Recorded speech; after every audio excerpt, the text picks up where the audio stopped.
to the Show Baseball Podcast. Today is Thursday, February 13th. Pitchers and catchers have reported all around baseball now, so we are getting much closer to baseball being officially back. I am Andrew Parker. I'm your host as always. In today's episode, I was joined by Red Sox prospect Alex Binelas. Now, Binelas has spent the last few seasons there in Portland after coming over in a trade with Milwaukee back in December of 2021. And I've come close to Alex Binelas over the last few years, and just seeing him off the field, and whether it was in Portland or when I would run into him in New Hampshire, and even getting up to Worcester towards the end of last year, he's been grinding, and it's nice that he's going to finally be able to start the year in Triple-A this year at a level he belongs at. He's still only 24 years old, so obviously he's fairly young to be at the Triple-A level still, which is crazy to say after spending the last two seasons in Double-A. But yeah, I think it's always a good time to have Alex on and just kind of pick his brain a little bit about where he's come from, and obviously starting the time in Milwaukee system and being in the Red Sox now for a few seasons, and he's kind of fully comfortable now in the system and knows his teammates, his surroundings, and the coaching staff and the development staff and everything. So well, enough of me rambling, and without further ado, let's shoot you on to the interview with Alex Binelas. All right, guys, I am joined by Alex Binelas. Alex, I know we were just talking a little bit off air. You're still back home right now. Don't get down to the fort yet till this weekend. But how did the offseason go for you? It was a good offseason. Finishing the season last year, was kind of banged up a little bit. Had something with my oblique, something with my quad, some nagging injuries. So, spent the first month just, resting, getting 100% healthy. Did a lot of deer hunting. So, was in the woods for a lot of those days that month. And then, once Thanksgiving kind of rolled around, it was game on again, getting the body right, getting in the gym, getting stronger, bigger, faster, stronger. And then obviously the hitting, infield throwing, all that stuff kind of ramped up. But it was smooth, no setbacks, nothing crazy happened. So it was very smooth off season, and, ready to go. Miss competing. That's the big thing, being trapped inside here in Wisconsin. I want to get outside and start competing. So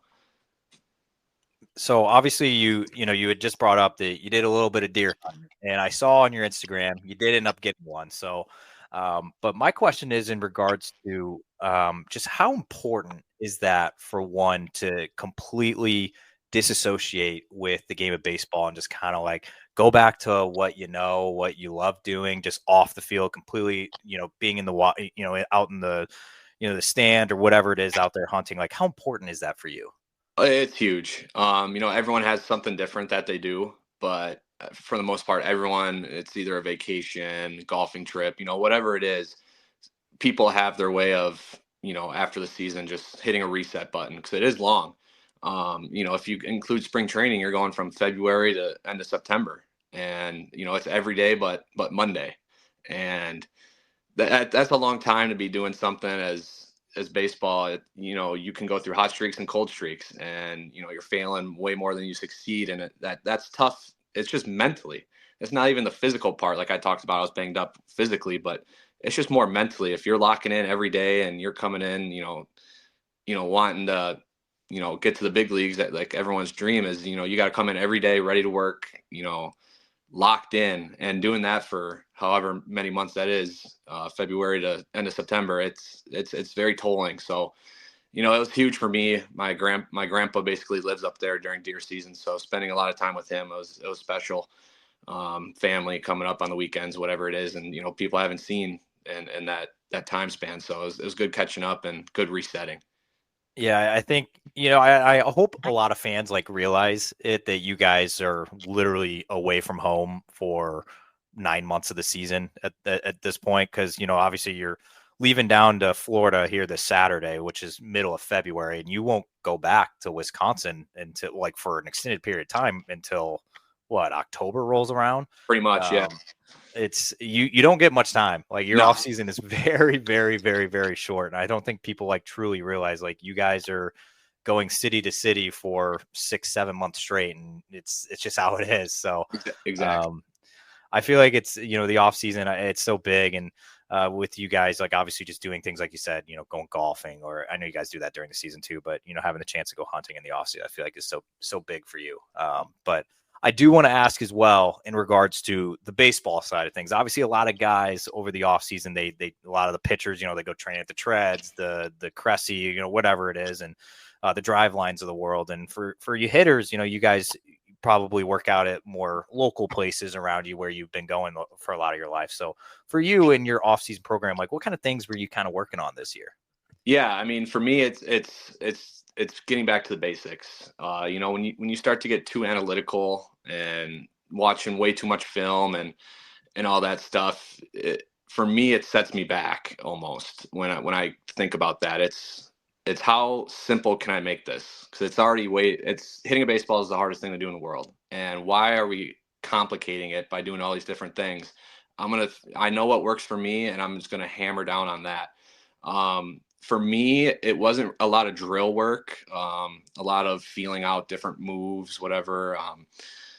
You talk about training bat speed, all that stuff, which I'll be doing with the Red Sox when I get down there. But this off season, I really wanted to work on making it like game like almost. And some drills, if you want to call that, would be like having two machines. One's a fastball, one's a breaking ball, and you go back and forth because when you get a fastball machine, you get 30 pitches in a row on a fastball machine, it gets pretty repetitive, and everyone you just fall into a path of I'm swinging no matter what. I'm not taking any pitches. I'm just kind of zoned out swinging. Where you got two machines coming at you, you got to focus on every rep and its timing. And for me, what I found was I'm not thinking about mechanics as much when I do that. I'm trying to create backspin, hard hit balls into the gap somewhere. And for me, like during the season, when I can just walk into the cage and not worry about my swing and just kind of get loose and focus on spinning the ball, that's when I play the best in the game. I'm not overthinking. So this offseason was a lot of that. Obviously bat to ball is a big thing for me that I worked on last offseason, and I saw, big strides last year in my bat to ball. So I continued it this year we do this drill. It's colored baseballs. So we got baseballs with like Sharpie marks on it. So like some baseballs got like a red circle, a green circle, black circle, blue circle, whatever it is. And the feeder feeds the ball in the machine, and I'm tracking the ball and I'm hitting it. And after my swing, I say red, and the feeder will know, am I right or not? It's pretty challenging. And so I did a lot of that. We also call it the black-eyed pearls. On the side of the baseball, you get a full circle with Sharpie, or like a circle with the middle open, and you have to say open or closed. And you all got to do that while you're hitting too. So for me, it helps with bat to ball because you're tracking, and it makes it game like, because I really got to lock in on this pitch. And most of those balls are kind of scuffed up a little bit because they're run through the machine so much. I took some home from Portland last year, and so a lot of them, they'll take off and they'll be balls. So you're getting a lot of game like situations, and that's what I try to put myself in this off season as much as possible. Is that something? So is that new to this offseason? You haven't done anything like that before? I didn't do it last off season, but I did a lot of it in spring training and during the season, and I saw results right away with my bat to ball and my swing decisions, which is the two main focuses I had last year, and felt like I did a very good job at that. So I wanted to continue that over, because you can never get enough of bat to ball and swing decisions. In my case, as a power hitting lefty, I can always work on that. So this offseason was the first offseason that like I put together months and months of it before the season. So excited to see, what that turns into. Yeah, I'm excited to see it as well. And I saw you a few times live, whether it was in New Hampshire, and I think I had even seen you when you got up to Worcester towards the end of the year. But for you and your 2024, and obviously you went back to Portland for the second year.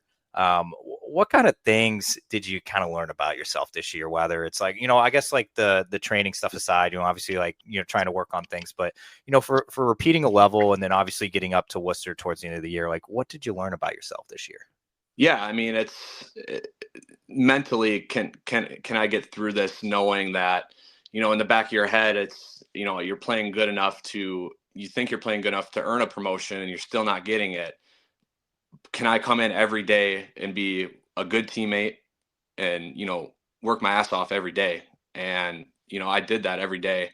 And that's something I'm proud of. And especially in Portland this year, we had a super young team, bunch of young guys.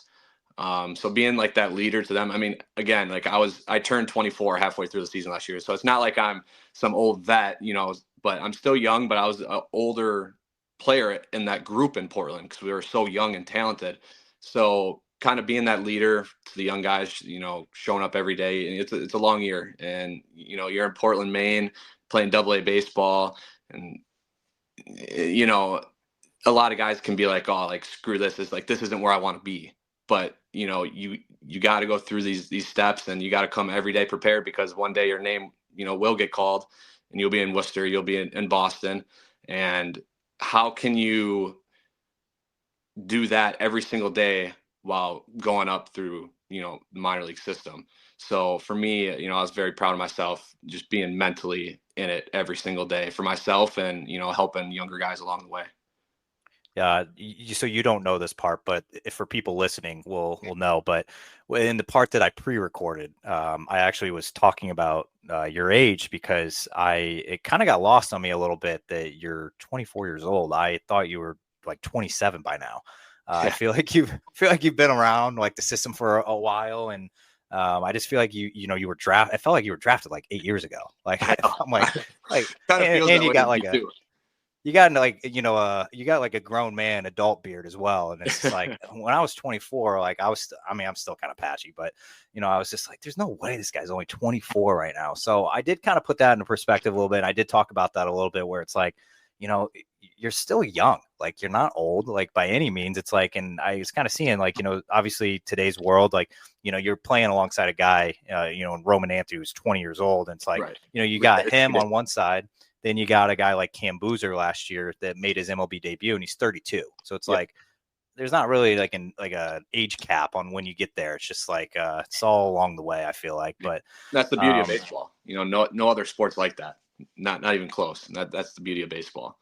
Yeah, I mean, with the NFL, it's like you're either in after you get drafted or you're not. It's just Right. like, and like I think all the other sports are like that as well. So you nailed it.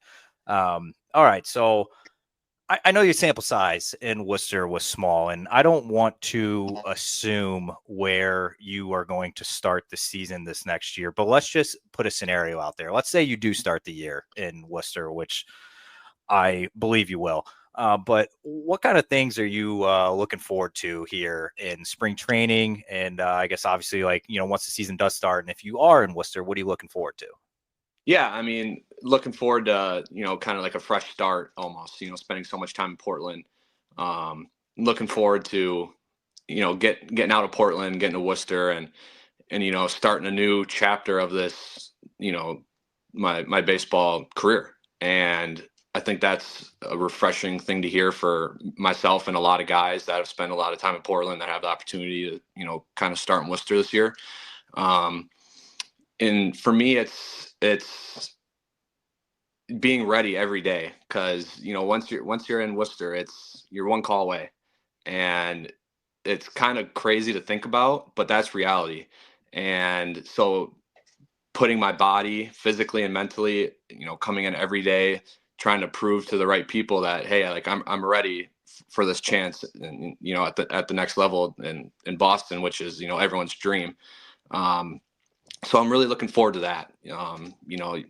You always hear the guys, Triple-A, you're one step away, one phone call away, and I think that just hearing that is pretty special when you take a step back and think about that.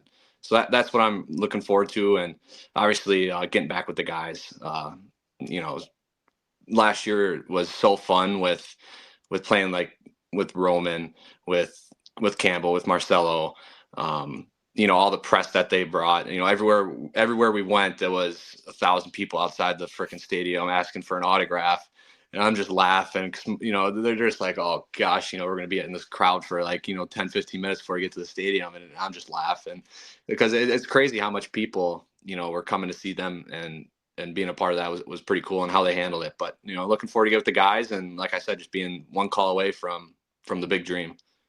I mean, I would assume that you haven't seen a team with that much, I guess, like media presence and, people just wanting to be around it as much as they did this past year since your days at Louisville. Has it been that long? Right. Yeah. I mean, even at Louisville, we had a really good team in 2019, and we were in Omaha College World Series. And, I still feel like there was more people wanting to see Roman, Marcelo and Campbell. And then obviously when Teal was there too. So it was fun to see, and, just joking with those guys. And they handled it really well, and it was fun. It was fun and funny at the same time. God and everything. And I always remember too, like when I was around some of you guys in New Hampshire, when you guys would come down or wherever it was, I remember Riley like asking me like, okay, like, Roman's got some time, or whoever's got time. I was like, well, I'm here to talk to like guys like Blaze and Binelas and Hunter Dobbins. And she kind of looked at me like, oh, that's interesting. But from your perspective as being a guy that's now played with a lot of other top prospects, not even just this year, even like in years past as well. Um, what does that do for you? Obviously, like being in the lineup next to that person, being on the field every day, playing next to them, like, does that up your level a little bit, your competitiveness when you're out there? Yeah, because I mean, minor league baseball it's different than so many other professional sports where they're on my team, but at the same time, we don't talk about it as much. But in reality, like I'm competing against them too. They're competing against me, even though we're wearing the same jersey in minor league baseball. And it's crazy to even think about and whatever. But when you're in the locker room with these guys, you know, they're family, like they're brothers. And it sounds cliche, but I text these guys all off season, like, miss you, how's it going? Like everything good. Um, and just, kind of shoot the crap with these guys and joke around. And, you know, those guys like playing with, Rafaela and Abreu, like seeing them in the big leagues, it's crazy. And then you think about it like one day, when I get up there, I already have these relationships formed.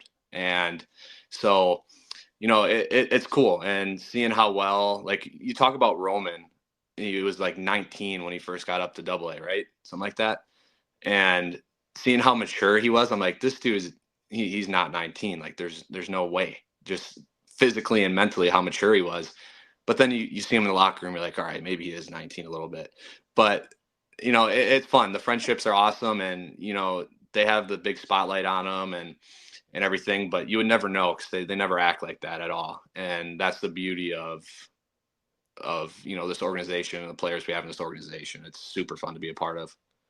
All right, I got one more teammate question for you, and I'm going to shoot to some other stuff to kind of wrap us up. But like we were just talking about, you just listed a bunch of guys. I want to ask you, of all the guys that you've shared a locker room with and been a teammate with over your Red Sox tenure, that have made their MLB debut. You had a few more that did it this year as well, mostly on the pitching side, but that have made their MLB debut. Which one was most special to you? Like, which one were you like, I guess, most proud of? I'm sure you can give me multiple too. I know it's probably a tough question. I wasn't Yeah. putting in the corner, but which one was like that one kind of hit a little extra hard? I'd say seeing Penrod up there. He was a really good guy, good teammate, cool story. Um, you know, he's just the nicest guy ever. And I remember we'd always joke around with him because him and Coffee always had the same shoes, and they would twin in the dugout when they're not pitching, whatever. So we'd always joke around with them. But super down to earth guy. It can come to him about anything. You can joke around with him, be serious with him, and just a great teammate, great locker room guy that you want to be around. And seeing him up there, we were in the Portland locker room, and he was on the TV. It was pretty cool. And that one kind of was like this is pretty sweet. This is cool to watch right now because it's just how nice of a guy he is, and very deserving of that moment.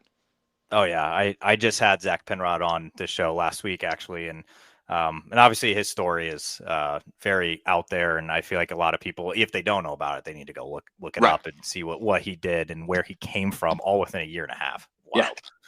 Wild.